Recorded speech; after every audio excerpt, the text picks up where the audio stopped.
Namun sebelumnya perkenankan saya mewakili keluarga berterima kasih kepada seluruh jemaat, kepada yang hadir saat ini, di atas segala dukungan, doa, juga tenaga, juga banyak hal di dalam pelayanan sampai sejauh ini, dan juga terlebih acara kemarin.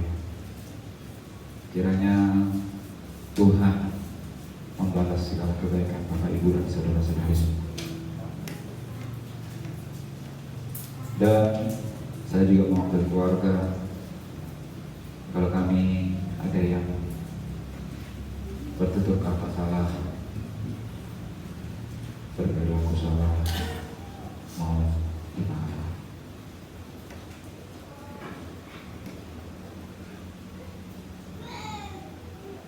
Bersyukur kemarin acara bisa berjalan dengan baik. Bersyukur semuanya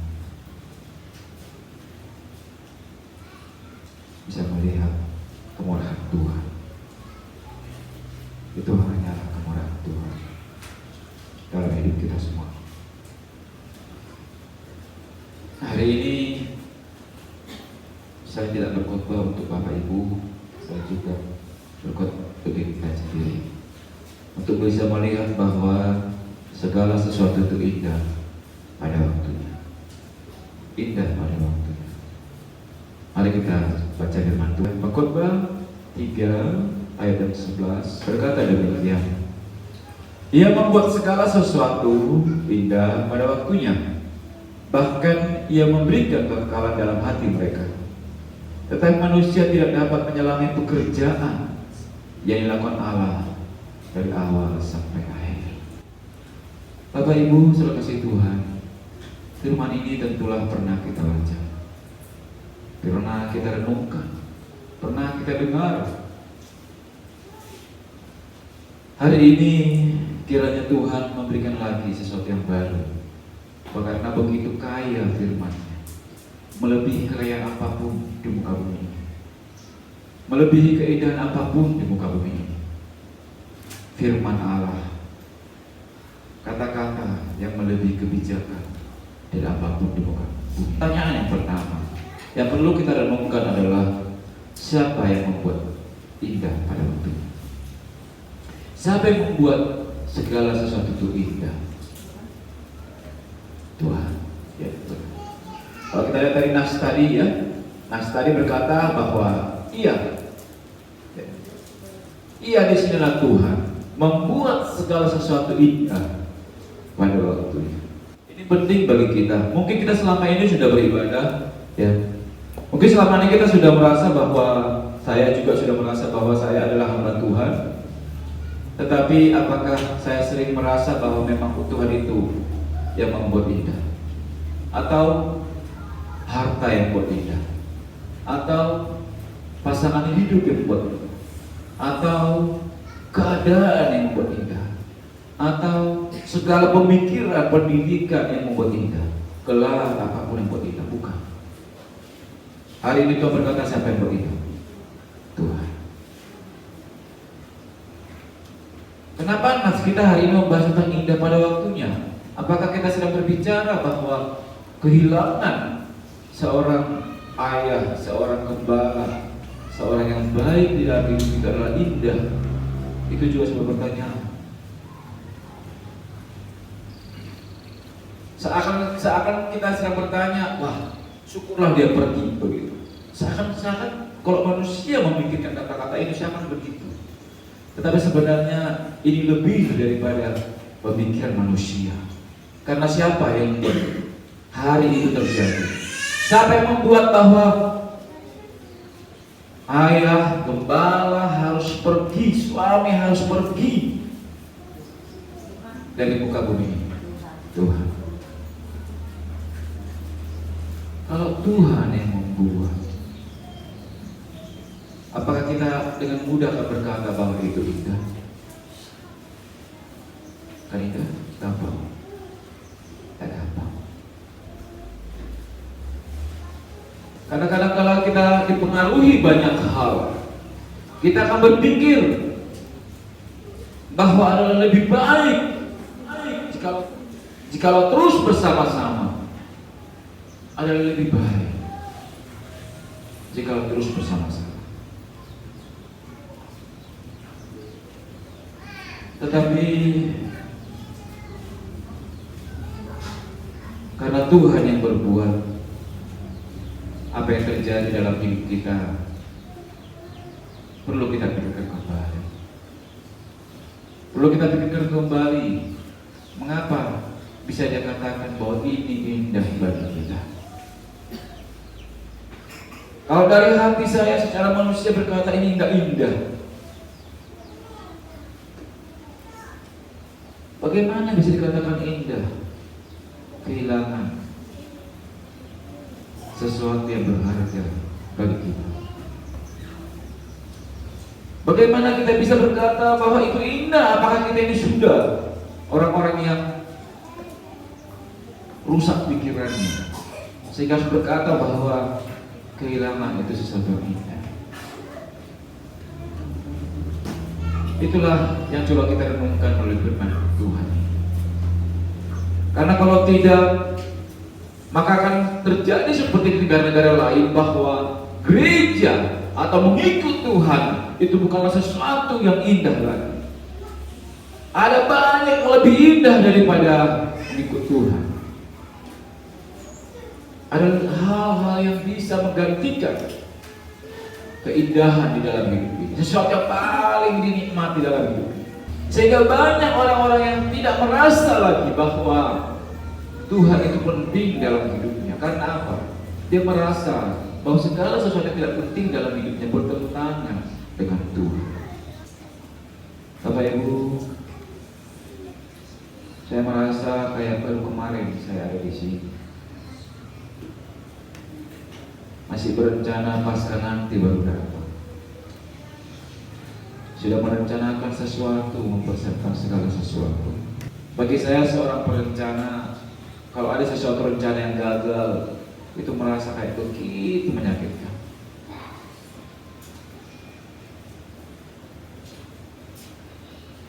Ketika saya mendengar kabar Bapak sudah meninggal,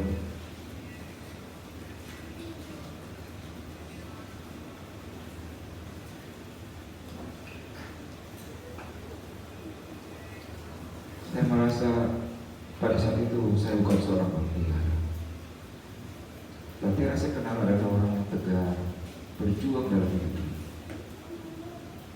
Mati dan hidup sudah dihadapi. Tetapi pada saat itu ketika mendengar itu, hanya bisa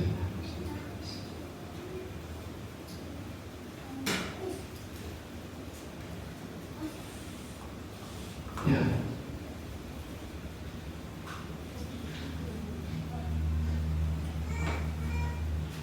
Merasa Tuhan yang sudah kulayani selama ini kok gak mendengar kerinduan hamba anaknya.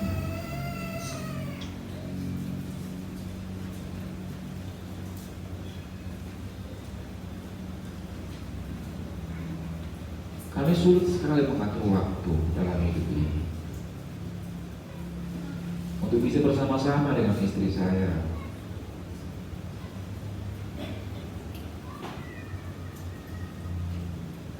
Pasca itu kami coba aturkan semua, tetapi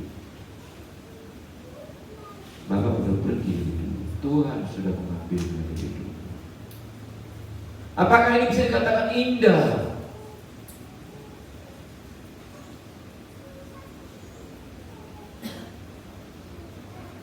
Pergolakan dalam jiwa,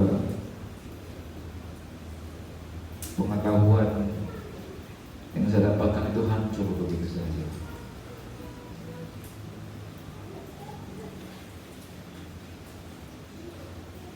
Keyakinan dalam hidup itu seakan runtuh begitu saja.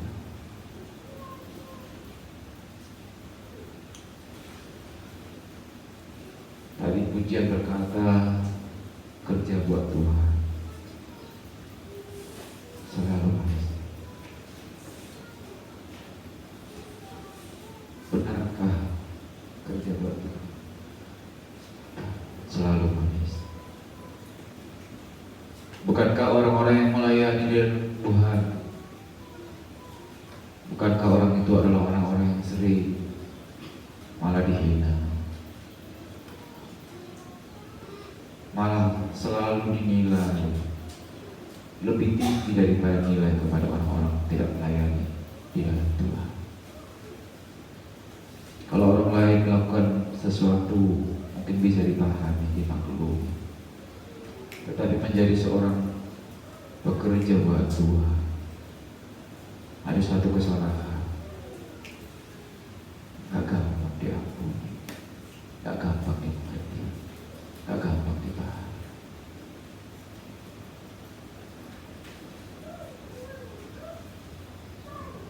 Dalam hidup ini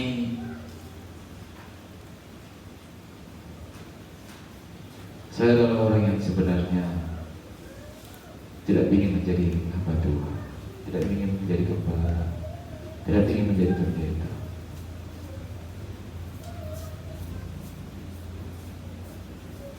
Tapi nazar seorang orang tua, nazar dari bapak, nazar dari kepala sidang bapak ibu, anak-anaknya harus menjadi hamba Tuhan.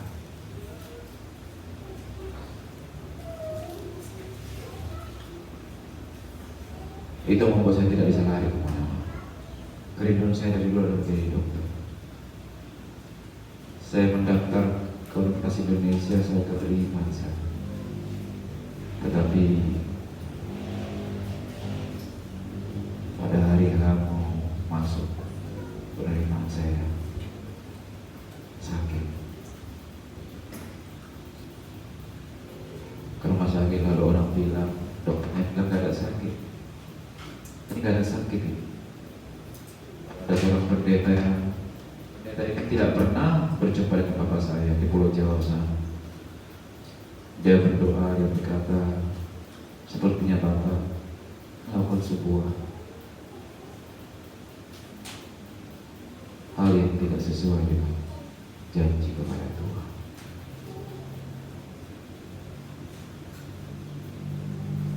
Saya ingat nazar seorang bapak bahwa anak-anaknya harus menjadi hamba Tuhan.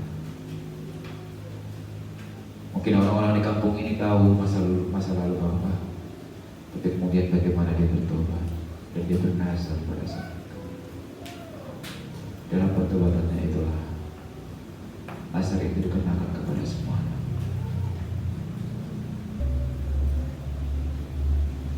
Saya melihat tekanan menjadi hamba Tuhan itu tinggi sekali.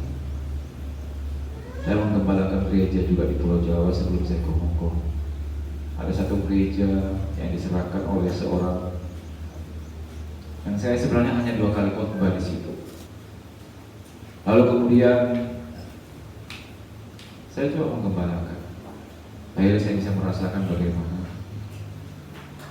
tekanan sebagai seorang gembala sidang. Dan ketika saya berkata, padahal waktu itu saya sudah mengajar di perguruan tinggi juga, di universitas. Lalu saya melihat bedanya antara mengajar sebagai dosen dan juga sebagai gembala ibu. Gembala itu sangat keras, sangat begitu keras sekali. Dia harus memperhatikan begitu banyaknya jemaat itu, dan saya coba lakukan itu. Sulitnya Surabaya, macetnya pun saya besuk. Kesulitan mereka keuangan, apapun itu bukan hanya ngomong Tuhan berkati, tetapi harus coba memberikan juga jalan keluar yang bisa dilakukan. Seperti firman Tuhan berkata, jangan kau berkata pergilah padahal ada yang dibutuhkannya padamu. Jangan berkata bermalamlah padahal kau bisa mengatakan tinggal lalu kau memberikan tempat tinggal bagi dia. Saya coba melakukannya. Yang tadinya hidup sudah tercukupi, akhirnya harus membiayai juga pelayanan itu. Nah Bapak Ibu sudah jemaat itu, kasih Tuhan sudah melakukan begitu banyak pun, jemaat itu dengan gampangnya bisa pergi kemana saja.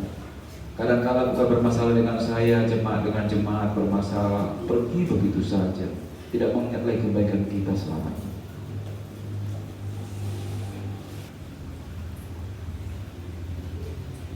Saudara jemaat itu Tuhan, Bapak Ibu juga melayani tempat ini. Sudah memberikan banyak hal waktumu di tempat ini. Saya tahu waktu kita sama 24 jam. Dengan orang-orang luar sana juga waktunya 24 jam. Tapi masih ada waktu untuk melayani bersama-sama dengan gembala sidang di sini. Saya pikir itu juga bukanlah sesuatu yang gampang. Pelayanan itu jangan dilihat hanya dari berapa materi yang kita berikan ke gereja, tetapi berapa waktu yang kita berikan di dalam melayani, berapa hati yang kita berikan di dalam menghadapi setiap cercaan orang. Kita melayani di depan ini, mungkin salah memimpin pujian jadi bahan omongan, mungkin kita bermain musik, salah musik saja jadi bahan omongan. Padahal orang yang tidak melayani tidak jadi bahan omongan. Sesudah dikasih Tuhan, itulah sebuah pelayanan. Saya coba, mengapa saya menceritakan ini? Saya coba melihat seorang bapak di masa hidupnya. Belum tentu juga dia merasakan apa yang saya rasakan, tapi inilah perasaan seorang gembala. Saya bandingkan dengan di sekolah. Kalau di sekolah berbeda dengan gereja, sangat beda sekali. Kalau di sekolah, guru atau dosen itu punya hak untuk mengatakan nilaimu segini, kamu harus hadir di kelas. Kalau nggak hadir di kelas, nilaimu segini. Kalau kamu berapa kali nggak hadir, maka kamu harus keluar. Coba kalau hal yang sama diterapkan di gereja, apa bisa? Bisa? Nggak bisa. Itu dua hal yang berbeda. Hamba Tuhan nggak bisa keras suara. Keras sedikit, nanti dia tinggal pindah ke gereja lain. Karena gereja lain ada, dan tidak perlu masuk biaya untuk ke gereja itu. Bahkan mungkin jadi senang gereja itu kalau kehadiranmu di sana, kehadiran kita di sana, kehadiran orang-orang itu di sana. Jadi itulah perbedaan antara sebuah sekolah dengan gereja.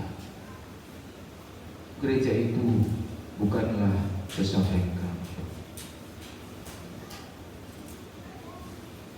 Inilah pergumulan yang coba saya pikirkan di seorang kepala kita yang sudah pergi. Belum tentu dia merasakan di sini, tetapi saya bergumul kepada Tuhan.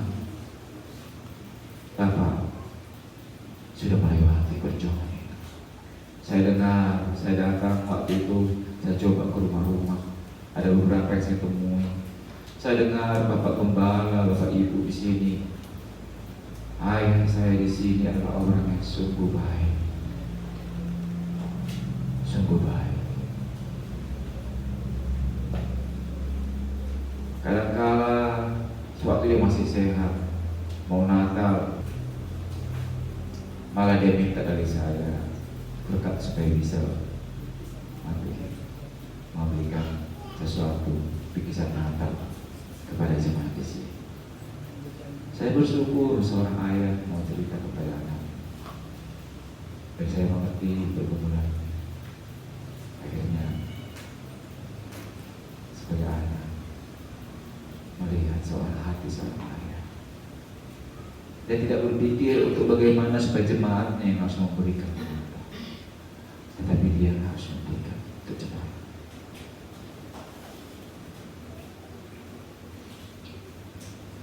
Dari situlah saya melihat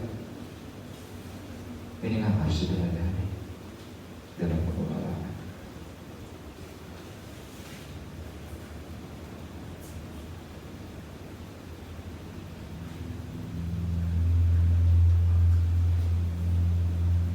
Dan saya rindu nanti pengelolaan kita di sini tetap seperti itu.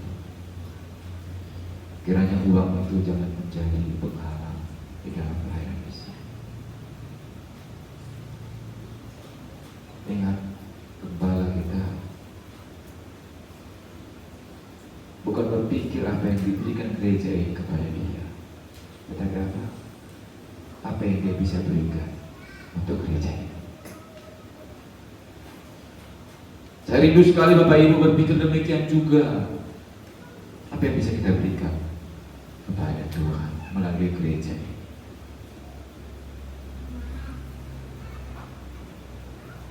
Kalau ada masalah-masalah uang, nanti akhirnya membuat Bapak Ibu kesulitan. Saya tahu mungkin ada beberapa orang di gereja saya cuma saja begitu. Ekonominya ada yang tinggi, ada yang rendah. Mungkin bagi yang tinggi uang 100 itu adalah sesuatu yang kecil bagi dia. Tetapi bagi orang yang ekonomi bawah, uang 100.000 itu adalah sesuatu yang besar bagi dia. Bisa jadi 1 bulan dia bisa makan dari situ. Saya rindu gereja kita tidaklah seperti itu.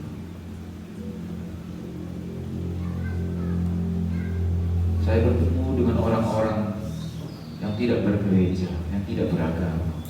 Dia bilang begini, Pak, ketika saya coba menginjili dia bilang, jangan suruh saya beragama. Agama itu hanya untuk menghabiskan uang. Coba bilang, agama mana yang tidak meminta uang kepada saya, kepada umat? Coba kita lihat juga betul apa yang dikatakan. Sulit saya ngomong-ngomong. Ya enggak. Ngomong Tuhan Yesus sama dia sulit ngomong. Dia bilang, coba Bapak jawab. Saya yang sudah bergelar itu saja S3, STL, jadi teller saya disitu menjawab. Jadi STL saya. Mau saya jawab agama apa ya? Mau saya bilang agama Kristen, saya malu. Ke gereja di depan sudah ada langsung dua ini kotak ini kan gitu. Mau menjelang Natal nanti sudah dipikirkan ada uang persembahan untuk Natal, iuran untuk Natal. Nanti saya bercerita itu karena saya bukan seorang gembala, Bapak Ibu. Saya seorang gembala. Makanya Yesus tidak pernah membuat agama. Pernah memikirkan itu? Yesus tidak pernah mendirikan gereja satupun. Yesus khotbah di lapangan-lapangan supaya apa? Supaya jangan ada biaya gedung kan. Nyewa gedung berapa gitu? Sediakan mic, listriknya berapa? Mari, saya rindu juga pelayanan seperti itu. Apakah waktu kembali lagi indah pada waktunya? Hari Minggu yang dibuat oleh Tuhan, apakah itu sesuatu yang indah bagi kita? Itu pertanyaan perlu dipikirkan kembali. Sederhana itu kata-kata. Tuhan membuat segala sesuatu indah pada waktunya. Pertanyaannya, hari Minggu apakah hari yang ditunggu? Atau hari Minggu lagi ke gereja? Anak-anak muda, masih ada anak muda di sini, bersyukur kepada Allah. Terima kasih. Kau masih melayani di sini hari ini, masih mau duduk di sini hari ini. Di luar sana, mereka senang dengan hari Minggu. Karena mereka bukan ke gereja, karena mereka tidak ke sekolah, karena mereka tidak kerja, karena mereka bisa bebas dengan keinginan. Tetapi Bapak Ibu ada di sini, dan biarlah kita mengerti Tuhan yang membuat ini, dan kita harus merasa bahwa Tuhan Maha Bijaksana, membuat hari Minggu ada, membuat meninggal itu ada, membuat sesuatu yang kita kasih itu hilang. Tuhan yang membuat. Kalau kita masih meragukan bahwa itu adalah sesuatu yang indah yang dibuat Tuhan itu, maka perbuatan siapa lagi yang kita bikin rasakan bahwa itu indah? Bapak Ibu tangkap apa yang saya katakan? Kalau waktu yang dibuat Tuhan saja kita tidak bisa lagi merasa itu indah, maka apapun di dunia ini tidak ada lagi waktu yang paling indah dalam hidup kita. Percaya? Kenapa saya berkata demikian? Karena ada banyak orang di luar sana membuat waktunya sendiri, pada waktu-waktu tertentu, seminggu 2 minggu dia merasa itu menyenangkan. Itu sesuatu yang membahagiakan begitu, indah pada dalam dirinya. Tetapi kemudian orang-orang itu adalah orang yang paling malang, orang yang paling susah. Apakah gampang mengerti bahwa segala yang terbuat itu pasti indah? Jawabannya tidak gampang. Kenapa tidak gampang? Yaitu tadi. Karena apa keinginan kita? Apa keinginan sekeliling kita? Orang-orang di sana yang mudah-mudahan nggak, saya pikir nggak gampang. Pasti teman-teman, kemana kamu hari Minggu? Saya pergi ke sana, enak sekali ya. Tetapi dia harus ada di gereja 1 jam, 2 jam. Bapak Ibu, seperti kemarin ada doa. Padahal orang lain bisa ketemu ke sana, bisa ngomong-ngomong di sana, tapi gunakan untuk Tuhan. Apakah itu gampang untuk dimengerti? Tidak. Tidak. Tetapi ada rahasianya. Karena hari ini memang kita akan rahasia bagaimana kita mengerti indah waktu hidup itu. Mari kita lihat selanjutnya. Tidak gampang. Dia berkata demikian. Ia membuat segala sesuatu indah pada waktunya, bahkan yang memberikan kekekalan hati mereka. Tetapi manusia tidak dapat menyelami pekerjaan yang dilakukan Allah dari awal sampai akhir. Bapak Ibu harus mengerti. Kalau Bapak Ibu bisa mengerti, maka kita bukanlah manusia biasa. Kalau kita bisa mengerti mengapa hari Minggu itu adalah indah dibuat oleh Tuhan, kalau kita bisa mengerti mengapa seseorang yang kita kasihi itu tidak lagi ada bersama dengan kita, maka kita bukanlah manusia biasa. Karena di sini katakan, tetapi manusia tidak dapat menyelami pekerjaan yang dilakukan Allah dari awal sampai akhir. Dia sudah aturkan itu dari awal. Dia buat waktu itu semuanya. Diatur semuanya dengan tepat. Sekarang saya bertanya kepada kita, siapa yang sudah tahu di sini apa akhir hidup kita masing-masing? Siapa yang tahu? Tidak ada yang tahu. Ada orang yang hari ini kaya, besok sudah menjadi orang yang tidak kaya. Ada orang yang hari ini begitu terkenal, besok tidak menjadi orang yang terkenal lagi. Ada orang yang hari ini begitu kelihatan berbahagia, kemudian dia kelihatan orang paling susah di muka bumi ini. Tidak ada yang tahu akhir dari hidup ini. Manusia, kuasa jahat, ingin selalu merusak segala rancangan-rancangan Tuhan yang ada. Bapak Ibu yang kasih Tuhan, orang berpikir bahwa ketika dia tidak mengikuti rencana Tuhan, dia berpikir bahwa dia tidak sedang melawan Tuhan. Dia sedang melawan Tuhan. Sama seperti saya, udah rencana Paskah nanti datang, tetapi kemudian kejadian ini terjadi. Saya merasakan bagaimana rencana yang sudah diatur itu hancur. Untuk membawa makanan kepada seorang tua saja, seorang mantu ingin membawa makanan kepada orang tuanya, hancur. Bagaimana perasaan? Demikian juga Tuhan sudah merencanakan semuanya itu. Ada hari ini, ada kejadian ini, ada peristiwa ini, ada hal ini dilakukan yang direncanakan kepada kita. Tetapi ketika kita melihat itu tidak indah, maka kita sedang berusaha merusak makanan itu. Saya diingatkan oleh Tuhan. Itulah yang membuat saya, ketika saya baca lagi firman ini, Tuhan, ternyata ketika saya berkata apa yang sudah saya rencanakan itu terbaik, dan saya kecewa kepada Tuhan. Bapak Ibu jangan berkata bahwa hidup mengikut Tuhan tidak pernah kecewa. Itu adalah sebuah hal yang saya masih heran.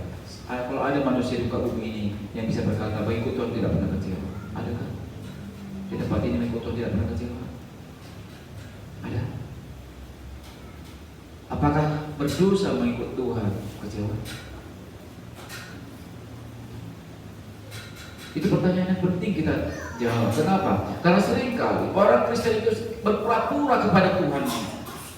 Seringkali orang Kristen menunjukkan kepada Tuhan seakan hidupnya baik-baik saja, bahwa seakan dia melakukan semua firman Tuhan itu seakan.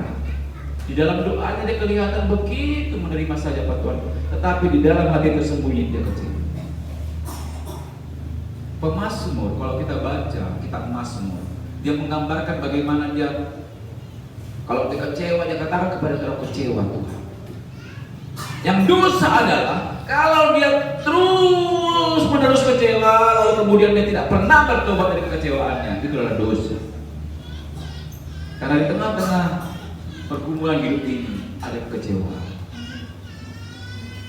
Ada kekecewaan. Ini yang terakhir, poin terakhir. Bagaimana kalau pergi bicara? Kenapa saya kecewa jalan pulang? Di sini jawabannya. Aku tahu bahwa segala sesuatu yang dilakukan Allah akan tetap ada untuk selamanya. Itu tidak dapat ditambah dan tidak dapat dikurangi. Tidak ada yang bisa menambah, tidak ada yang bisa mengurangi dalam hidup manusia. Tidak ada yang bisa menambah. Umur kita tidak bisa kita tambah. Sepertinya kita lihat ada orang yang dia mati karena keinginannya. Tidak ada manusia di muka bumi ini yang bisa mati karena keinginan sendiri. Apa yang tahu itu? Walaupun dia sudah ingin, ada orang baru-baru ini dia ingin bunuh diri, dia loncat, dia nggak mati, dia nggak meninggal. Ada orang yang mau bunuh diri, meninggal. Lalu di mana permasalahannya? Apakah karena dia ingin mati lalu dia mati? Enggak. Kalau Tuhan mengatakan dia belum mati, apa? Allah berbuat demikian supaya manusia takut akan Tuhan. Bapak Ibu, perbicaraan di sini ia tidak dapat menambah dan tidak dapat mengurangi, bukan hanya bicara waktu, tetapi berbicara tentang apa juga? Kekayaan juga. Harta milik kita jangan dipikir itu adalah karena usaha diri sendiri. Bapak Ibu, seringkali orang berpikir dia bekerja dengan begitu giat makanya dia berhasil. Oh, jangan salah. Petani orang di desa itu lebih bekerja daripada kami orang-orang di kota. Orang-orang di kota itu main golf, duduk-duduknya kami bisa tertentu. Tetapi kenapa orang di kota itu lebih kaya daripada orang di desa? Cangkul lah, ladang lah jam berapa, pulang jam berapa, makan sampai di sawah gitu. Tetapi mana yang lebih kaya? Ada juga orang kota yang bekerja bukan main, setiap hari setiap jam. Dia pergi ke tempat-tempat sampah di kota. Tetapi dia lebih kaya daripada petani? Enggak juga. Padahal dia lebih lelah daripada petani. Lebih lelah karena petani masih ada waktunya, dia kan menunggu antara panen dan tanam panen kan masih ada nunggu waktunya dia istirahat. Enggak setiap hari dia terus ladang juga mencampuri. Masa yang sudah ditanam campur lain kan tidak masuk akal kan gitu. Dia harus menunggu waktunya. Sedangkan orang yang mengambil sampah, menghasilkan sampah di sana setiap hari dia harus menghasilkan situ. Dia lebih capek enggak? Lebih capek. Tapi apakah dia lebih kaya? Enggak juga. Jadi kerja keras bukan juga menentukan harta. Ada orang yang menghasilkan tiba-tiba dia dapat dari tempat sampah uang yang dibawa orang. Saya berbicara apa Bapak Ibu? Tuhan firman Tuhan saya berbicara apa di sini? Ini pun tidak bisa ditambahkan oleh manusia. Harta benda pun bukan ditentukan oleh manusia. Maka manusia tidak perlu sombong. Karena yang penting adalah ini. Allah berbuat demikian supaya apa? Manusia takut akan Tuhan. Itu inti daripada berbuat. Dia buat waktunya dengan teratur semua. Kalau ada masih manusia yang mempermasalahkannya, oke lah, 1 hari, 2 hari, 1 minggu, tidak ada masalah. Kita ini bukan manusia robot yang tidak bisa kecewa. Ada masa kecewa. Daud pun pernah kecewa. Dia mengatakan, mengapa engkau tertekan hai jiwaku? Dia bahkan mengatakan suatu masa berkata, Allahku, mengapa engkau meninggalkan aku? Bayangin, Daud pernah merasakan kehilangan seperti kita rasakan. Apa? Ditinggalkan oleh Allah. Pemazmur merasakan sedemikian beratnya ditinggalkan oleh Allah. Dia pernah merasakannya? Pernah. Tetapi kemudian dia apakah terus dalam kehidupan itu? Iya. Saudara dikasih Tuhan, semua hidup ini diatur oleh Tuhan. Makanya ya langkahku diatur oleh Tuhan.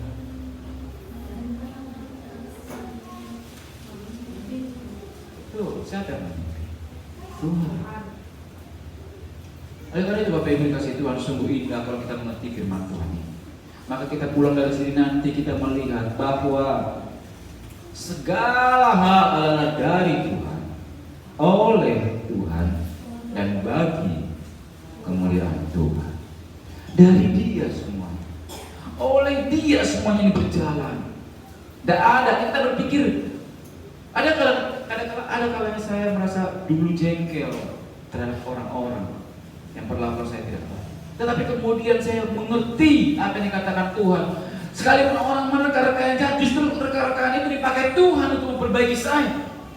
Ya, justru harusnya kita datang kepada Allah itu berterima kasih kepada Dia. Terima kasih, kalau bukan karena kamu maka aku tidak seperti ini.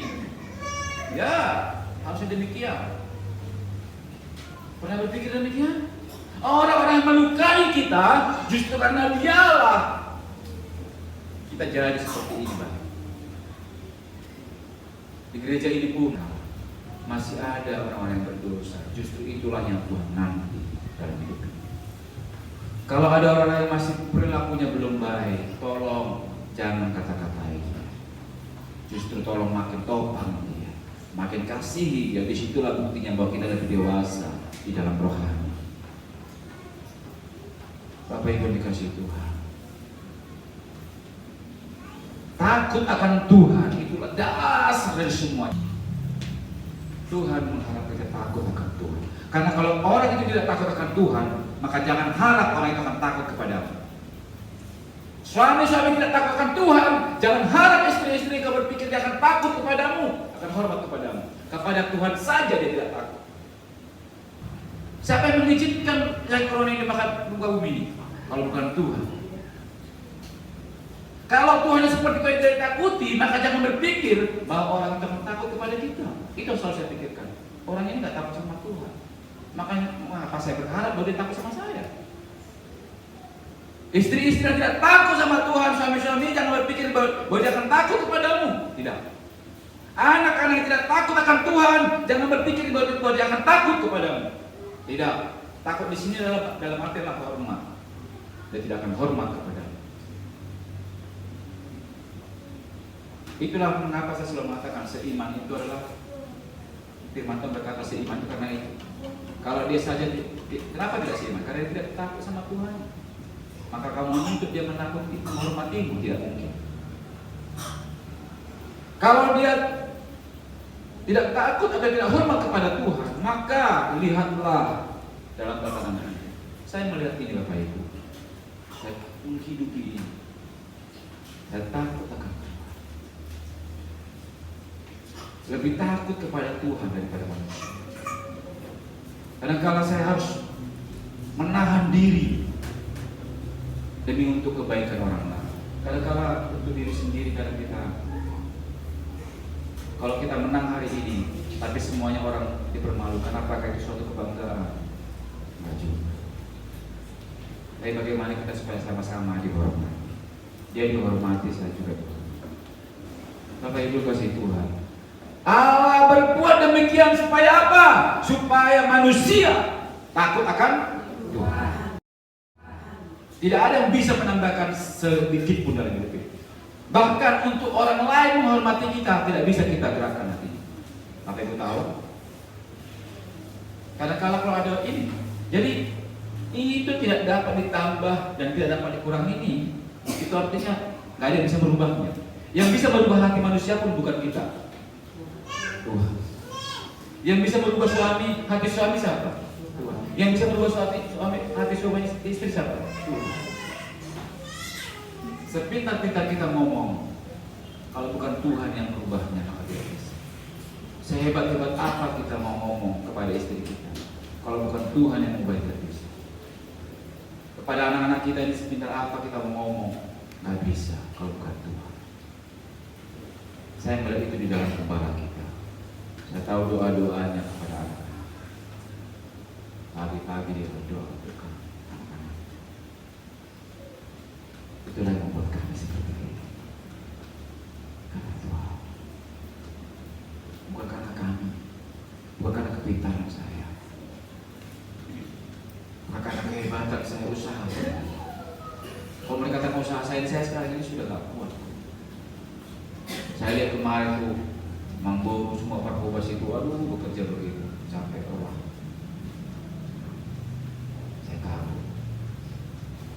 Saya senang. Siapa mereka? Apa yang sudah kami bikin anak-anaknya kepada perluas itu tidak ada. Belum pernah kami datang kepada kalian untuk berbuat sesuatu yang baik. Tapi saya bersyukur Bapak Mama ini datang ulang-ulang mewakili kami anak-anak. Saya bersyukur